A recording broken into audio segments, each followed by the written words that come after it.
ఆంధ్రప్రదేశ్ మంత్రి లోకేష్ గారు బల్కచర్ల మీద మేమేదో వరద నీళ్ళు తీసుకుపోతుంటే ఎందుకు ప్రాంతీయ తత్వాన్ని రెచ్చగొట్టమని అడుగుతా ఉన్నా.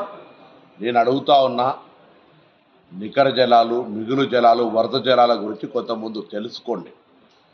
తెలంగాణకు ఆనాడు ఉమ్మడి రాష్ట్రంలో ఉన్నటువంటి నీటి లభ్యత దృష్ట్యా 968 టీఎంసీలు తెలంగాణకు, 531 టీఎంసీ ఆంధ్రప్రదేశ్కు ఇచ్చిన తర్వాత ఆ నికర జలాల మీదుగా మిగులు జలాలతో తీసుకున్న తర్వాత వరద జలాల గురించి ఆలోచించాలి.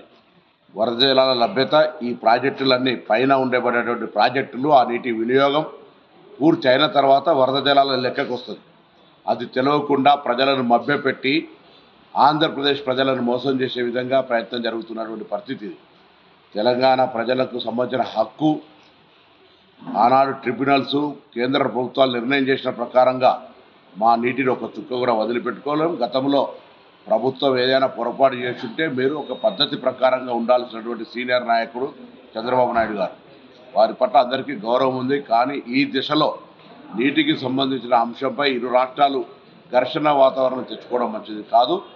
మా ప్రాజెక్టులు ఏదైతే గోదావరి మీ ప్రాజెక్టు పైన ఉన్నటువంటి పైన నీళ్లకు సంబంధించిన మా లభ్యత, నికర జలాల లభ్యత, మిగులు జలాల లభ్యత ఉపయోగించుకున్న తర్వాత వరద జలాలు సముద్రంలో కలవాలని ఎవరు కోరుకోం. సముద్రంలో కలిసే నీళ్లు మీరు వాడుకుంటే మాకు అభ్యంతరం లేదు.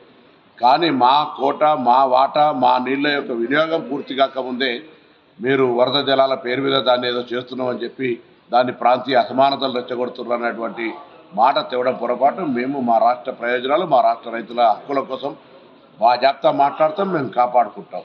మీ రాష్ట్ర ప్రయోజనాల కోసం కాపాడుకోండి, కానీ రాష్ట్ర ప్రజలను మోసం చేసే విధంగా తప్పుడు సమాచారం ఇవ్వద్దని కోరుతాం.